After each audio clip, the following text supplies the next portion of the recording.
नमस्कार, साफ संदेश से मैं अनिल कौशिक। दोस्तों, आज हम हैं विवेकानंद स्वास्थ्य सेवा समिति परिसर में और हमारे पास है भादरा के मुख्य और विवेकानंद सेवा समिति के प्रमुख चिकित्सक डॉक्टर महावीर जी जाखड़। और जाखड़ साहब से जानेंगे दोस्तों, क्योंकि भादरा में जिस प्रकार से 840 से अधिक सक्रिय कोरोना के मरीज हैं और भादरा में महावीर जी जाखड़ साहब हैं जो कोरोना के मरीजों को हैंडल कर रहे हैं। दोस्तों, उनसे हम बात करेंगे और उनसे जानेंगे तो आप किस प्रकार से स्थिति पैनिक ना हो और किस प्रकार के आप जो है घरों में कोरोना को लेकर जो है गाइडलाइन का पालन करें, सुझाव करें, उपाय करें। इससे डॉक्टर साहब से पूछते हैं। नमस्कार डॉक्टर साहब। नमस्ते डॉक्टर साहब, साफ संदेश भारत में आपका बहुत बहुत स्वागत है। और डॉक्टर साहब, काफ़ी समय से आप कोरोना के जो पेशेंट है भादरा में उनको हैंडल कर रहे हैं और आप खुद भी एक बार कोरोना पॉजिटिव हो गए थे, तो उसका भी थोड़ा सा अनुभव आप हमारे साथ शेयर करेंगे। सबसे पहले डॉक्टर साहब आप ये बताइए हमें कि भादरा में ये कौन सा वो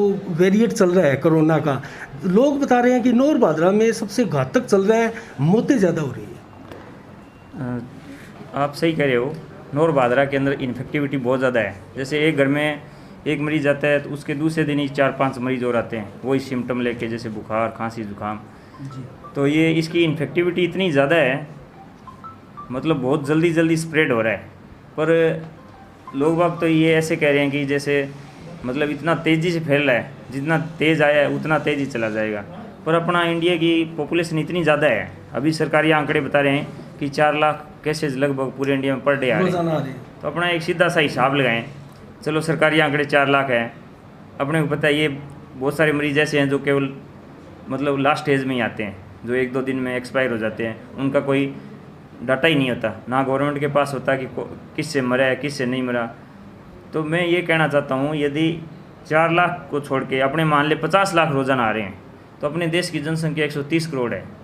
1 करोड़ रोज़ाना आए तो 130 दिन लगे, तो 130 दिन का मतलब लगभग 4 महीने हो गए। तो ये तो बहुत लंबा चलेगा। अब गवर्नमेंट तो कह रही है कि 4 लाख केस आ रहे हैं, अपने मोटा मोटी माने 50 लाख आ रहे हैं। 50 लाख आ रहे हैं तो 12 महीना ऐसे चलेगा। 12 महीने यदि ये बीमारी ऐसे चलती है तो मैं तो 15 दिन के अंदर ही इतना फेडअप हो चुका हूँ कि बहुत ज़्यादा गुस्सा आने लग गया पेशेंट देखते देखते। नहीं डॉक्टर साहब, मतलब मेरी ओपीडी के अंदर यदि मैं 150 मरीज पर डे देख रहा हूँ तो उसमें लगभग 100 से अबो कोरोना सस्पेक्टेड ही पेशेंट है। और उसके अंदर बहुत सारे क्रिटिकल मरीज़ आ रहे हैं। 10-12 मरीज़ तो ऐसे आते हैं कि उनको उसी टाइम ऑक्सीजन नहीं दी तो वो रेफ़र करने लायक ही नहीं है। रेफ़र करेंगे तो उनका मतलब ये है कि ये पहुँचेंगे वो आगे वाला डॉक्टर भी कुछ नहीं कर पाएगा। वो ज़्यादा से ज़्यादा 1 दिन या 2 दिन बचा सकता है, वो उसकी डेथ का टाइम है वो थोड़ा बढ़ा देगा, पर श्योर यही है कि वो उसको जाना ही पड़ेगा। डॉक्टर साहब, जितने कोरोना के मरीज़ आपके पास रोज़ाना आते हैं उनमें से ऑक्सीजन वाले कितने परसेंटेज लगभग होते हैं? जैसे बहुत सारे मरीज़ आते हैं, इसमें ये इसके वायरस के काफ़ी वेरिएंट है। एक टर्म होती है एपी हाइपोक्सिया। कुछ मरीज़ ऐसे हैं जिसका ऑक्सीजन लेवल 80 है, पर मरीज़ कह रहे हैं मेरे कोई दिक्कत ही नहीं है। उसको थोड़ा बहुत तो दिक्कत होती है, तभी तो वो हॉस्पिटल आया, पर उसको ऐसी कोई दिक्कत नहीं होती कि उसको ऐसे कह दे कि आपके तो बहुत कम है, वो कह रहे हैं मेरे तो कोई दिक्कत ही नहीं है।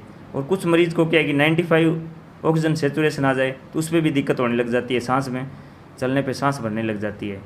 और कुछ मरीज़ को 80 के ऊपर भी वो मतलब इतना ज़्यादा डिस्कम्फर्ट फील नहीं करता कि यदि उसको डॉक्टर कहे कि आपके तो बहुत कम है, वो कह रहा है कि मेरे तो डॉक्टर साहब ऐसी कोई दिक्कत ही नहीं है जिससे आप कह रहे हो कि आपके कोरोना है ये है।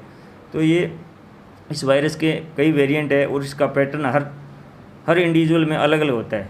किसी में ये केवल माइल्ड सिम्टम करता है और किसी में बहुत सीवियर डिजीज़ भी पैदा करता है। अच्छा डॉक्टर साहब, इसकी जांचें कितनी प्रकार की होती है? जो इसकी बेसिक सी कोई ज़्यादा जांचें नहीं होती है सीधी। तो यदि किसी पेशेंट को बुखार आता है तो सबसे पहले उसको RT-PCR करवा लेना चाहिए। सबसे जल्दी वो ही डिटेक्ट करता है। बुखार आने के बाद 4-5 दिन इस वायरस में बहुत तेज़ बुखार आ रहा है, कुछ पेशेंट को तो बुखार के हिसाब से भर्ती करना पड़ रहा है। वो कह रहे हैं कि डॉक्टर साहब हमारा तो बुखार ही नहीं उतरा। उसको पैरासीटामोल 650 mg 6 घंटे से देख ली, उसका बुखार नहीं हो रहा। फिर वो बुखार की वजह से ही भर्ती हो रहा है कि हमारा बुखार उतर ही नहीं रहा। नहीं डॉक्टर साहब, इस समय बीच में कोई मलेरिया का या ऐसा फीवर भी नहीं आ रहा है या अभी कोई कोविड का ही चल रहा है? सारा कोविड ही चल रहा है, हल्का फुल्का कोई वायरल फीवर या फिर वो कोविड का ही माइल्ड सिम्टम वाला कोविड ही हो सकता है। वो जो RT-PCR में भी डिटेक्ट नहीं हुआ और उसके सिम्टम नहीं आए। मेरा तो यही एक्सपीरियंस कहता है कि ये लगभग कोविड ही है। तो डॉक्टर साहब, 80-90% अगर ये जो फीवर के पेशेंट है वो कोविड ही है। अगर ये लगभग कोविड ही मानकर चले अपने, तो लोग घरों में क्या उपाय करें डॉक्टर साहब? इस प्रकार से अगर किसी को बुखार है तो वो क्या उपाय करे, क्या एहतियात बरते? सबसे सही एहतियात तो यही है कि यदि किसी को फीवर आ रहा है तो वो 6 घंटे से या 8 घंटे से एक पैरासीटामोल 650 mg की टेबलेट ले, एक विटामिन C और जिंक की गोली ले, रेस्ट करे, फुल लिक्विड डाइट ले और कोई स्ट्रेस नहीं रखे। और एक अपने घर पे अच्छी कंपनी का ऑक्सीजन सेचुरेशन वाला रखे। सबसे अच्छा जांच का कोरोना के लिए वही है, वो सीवियरिटी बताता है। यदि आप पैनिक होके जल्दी CT स्कैन करा लिया, 8 दिन से पहले CT स्कैन कराने का कोई मतलब नहीं है। उससे आदमी यदि CT स्कैन नॉर्मल आ गया तो वो समझेगा मेरे तो कोई दिक्कत ही नहीं है, पर 8 दिन बाद में उसका फेफड़ों पे असर आता है। तो CT स्कैन 8 दिन पहले करवाने का कोई मतलब नहीं है।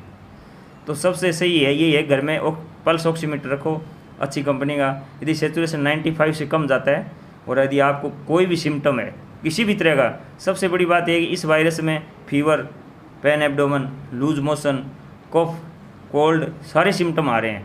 सारे आ रहे हैं। हाँ, कुछ पेशेंट तो ये सिम्टम कह रहे हैं कि नींद ज़्यादा आ रही है, सुस्ती रहती है। यदि उनका भी 10-15 दिनों से CT स्कैन कराएं तो उसका भी 5-7 स्कोर निकल जाता है। अच्छा, वो भी डॉक्टर साहब कोरोना के तहत ही उसके सिम्टम है? हाँ, मतलब वायरल है, उसको टायर्डनेस मतलब फटीगेबिलिटी फील होती रहती है। वो टायर्ड रहता है पूरे दिन, पर उसका ये सिम्टम उसको ऐसे पता नहीं लगता है मेरे को बुखार है या मेरे को वीकनेस है, पर उसका यदि CT स्कैन करते हैं तो उसका भी 5-7 स्कोर आ जाता तो है। डॉक्टर साहब, बाई चांस अगर वो कोरोना पेशेंट हुआ तो वो तो फिर घर वालों को औरों को भी इन्फेक्टेड कर रहा है, तो उसको इसकी एहतियात फिर क्या? इफेक्टिविटी तभी तो इतने केस आ रहे हैं। एक घर के अंदर यदि एक घर के अंदर 3 पेशेंट फीवर के आ गए तो वो कोरोना ही है। डेफिनेट आप यही समझो कि ये कोरोना की वजह से ही है। तो क्या डॉक्टर साहब उसको अलग कमरा दे, अलग उसकी सारी व्यवस्थाएं करें? हाँ, ये तो है ही। क्वारंटाइन करना मतलब उसको फीवर जैसी सिम्टम आ जाए वो अपने आप को क्वारंटाइन कर ले, मतलब लिक्विड डाइट ज़्यादा ले, और बुखार आए तो पैरासीटामोल गोली, ये जनरल मेजर फॉलो करे और वो दूरी बना के रखे, मास्क पहने। मास्क तो हर आदमी को ज़रूरी हो गया है।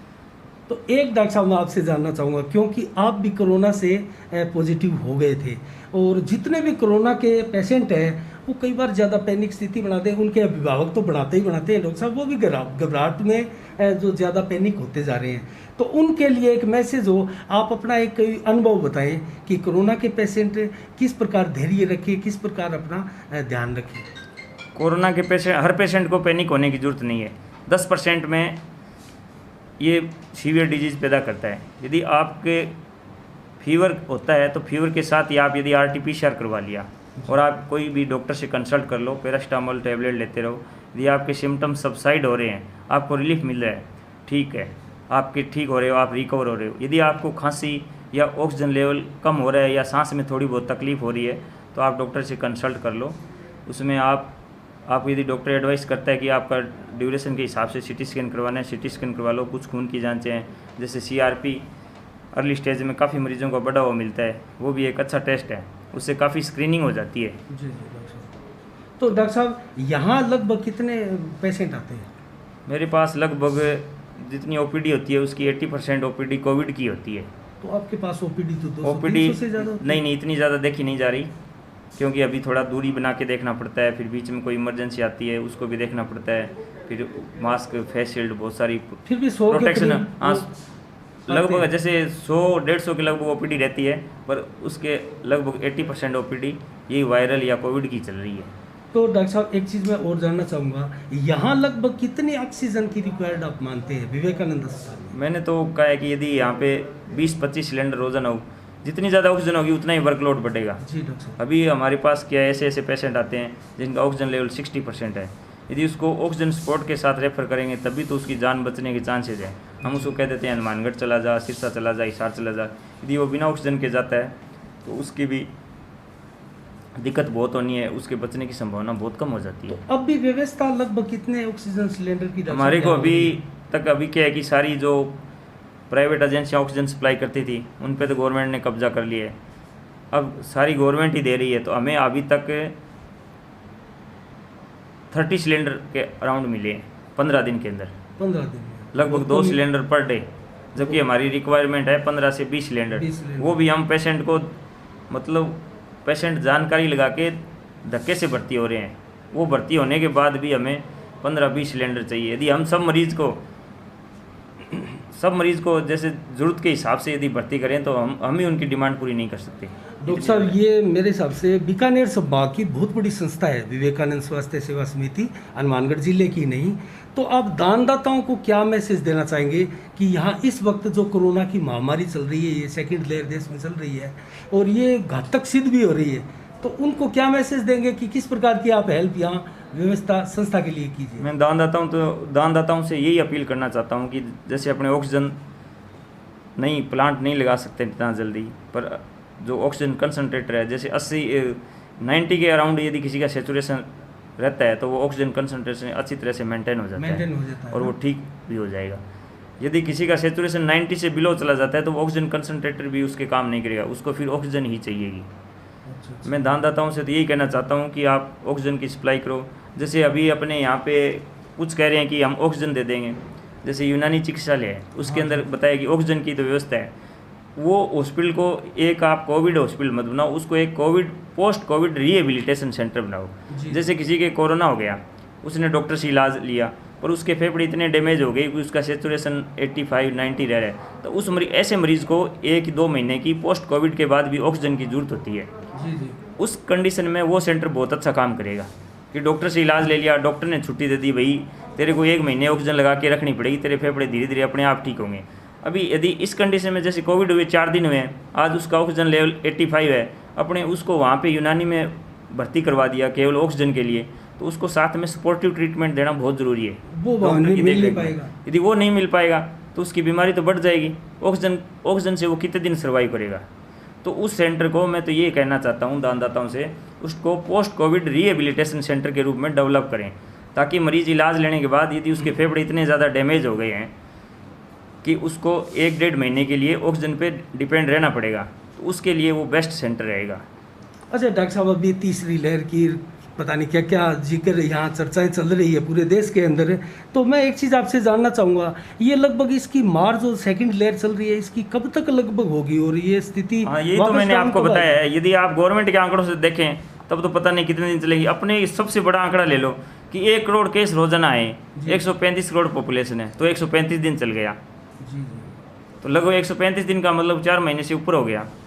तो इसको बारे में सोचेंगे तो अपने खुद ही पैनिक हो जाएंगे। तो क्या डॉक्टर साहब ज़्यादा से ज़्यादा सैम्पलिंग या वैक्सीनेशन ही इसका इलाज है? हाँ, वैक्सीनेशन ही इसका इलाज है। प्रोटेक्शन जैसे मास्क और डिस्टेंस बना के रखें या वैक्सीनेशन, ये बहुत ज़रूरी है। तो इससे एक चीज़ मैं एक सर्वे की आपको जानकारी दूंगा डॉक्टर साहब। अभी एक सर्वे आया है 200 देशों के ऊपर, और उस सर्वे के अंदर निकल कर आया है कि 90% ये जो मास्क है वो ही वैक्सीन का काम कर रहा है पेशेंट के लिए। मास्क वैक्सीन लोगों को बचा रहा है। मास्क प्रोटेक्शन में बेस्ट है। मास्क तो बहुत ज़रूरी है। मास्क और डिस्टेंस रखेंगे तो अपने कोरोना को काफ़ी ये चेन तोड़ने में काफ़ी सक्सेसफुल रहेगा। तो क्या डॉक्टर साहब आपको लगता है जिस प्रकार का लॉकडाउन ढीला मस्ती कहूँगा मैं तो डॉक्टर साहब, क्योंकि 11 बजे तक इतनी भीड़ रहती है बाज़ारों में और उसके बाद में ठीक है कोरोना को दिखता है लॉकडाउन जैसा, इससे कोरोना की चेन टूट पाएगी डॉक्टर साहब? कोरोना की जैसे ये नई डिजीज़ है, इसके अंदर कुछ एक्सपर्ट ऐसे कहते हैं कि ये इतनी ज़्यादा इन्फेक्टिविटी है इसकी, मतलब इसको यदि अपने रोकने की कोशिश करेंगे, जैसे लॉकडाउन लगा दिया, अभी लगभग ये इंडिया की मान लो 20-30% पॉपुलेशन को इसने कवर कर रखा है। यदि ये मतलब इतनी इन्फेक्टिविटी रही तो ये थोड़े दिनों में ज़्यादा कर लेगा। यदि अपने लॉकडाउन लगा देते हैं तो लॉकडाउन का मतलब ये हुआ कि अपने एक बीमारी बसा ली है इसको। ये मतलब धीरे धीरे अपने पूरा तो कंप्लीट कर नहीं पाएंगे क्योंकि इतना ज़्यादा फैल चुका है। लॉकडाउन जो पिछले साल लगाया वो लॉकडाउन था सही, अभी ये इतना फैल चुका है। यदि लॉकडाउन लगा के अपने घर में आपके हो रखा है, अब आपके लॉकडाउन लगा के आपने अपने घर वालों को तो इन्फेक्ट कर दिया, तो अभी तो ये गांव तक पहुंच चुका है, हर घर तक पहुंच चुका है। यदि अभी अपने लॉकडाउन लगाते हैं तो इन्फेक्शन तो घर में पैदा ही कर दिया आपने, तो बहुत ज़्यादा डेंजर स्थिति पैदा हो जाएगी। हाँ, तो ये तो लॉकडाउन लगाने का तो मतलब ये है कि अपने इसको स्लो कर दिया।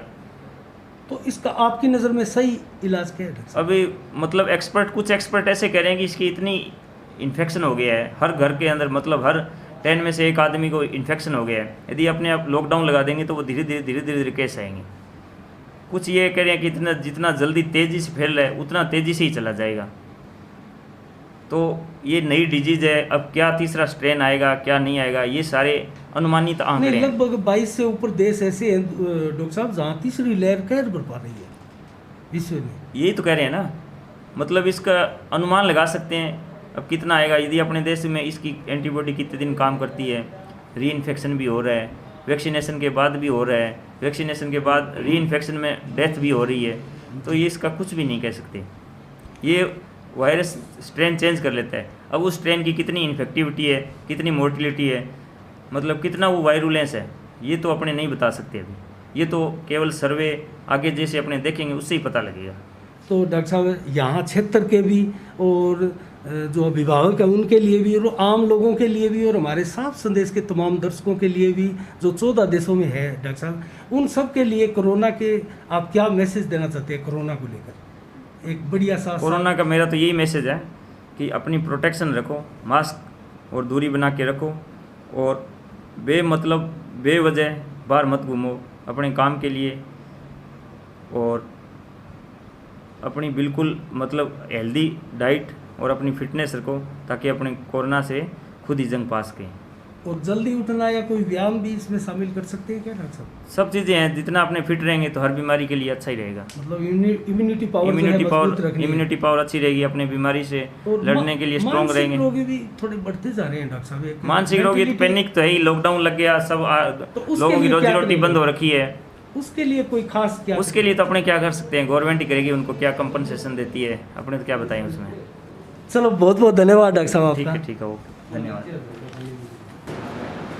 तो दोस्तों अभी हमने डॉक्टर महावीर जी जाखड़ से बातचीत की और उन्होंने बहुत से सुझाव दिए। हम विवेकानंद अस्पताल का आपको दृश्य दिखा रहे हैं दोस्तों। यहाँ कोविड वार्ड भी बने हैं और ये देख सकते हैं आप किस प्रकार से अलग से कोविड की यहाँ व्यवस्थाएं की हुई है। और प्रत्येक बेड पर आपको जो है वो कोविड के पेशेंट मिलेंगे। आप देख सकते हैं दोस्तों।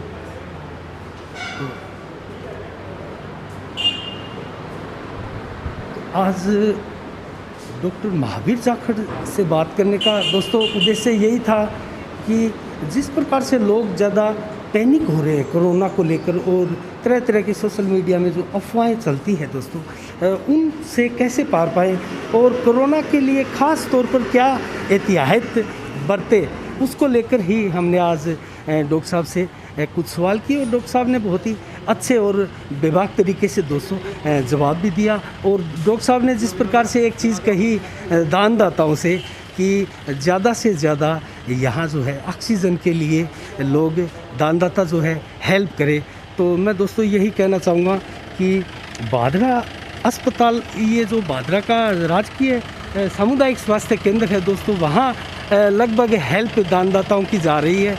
और ये जो विवेकानंद स्वास्थ्य सेवा समिति है, ये बीकानेर संभाग की बहुत बड़ी स्वास्थ्य संस्था है दोस्तों।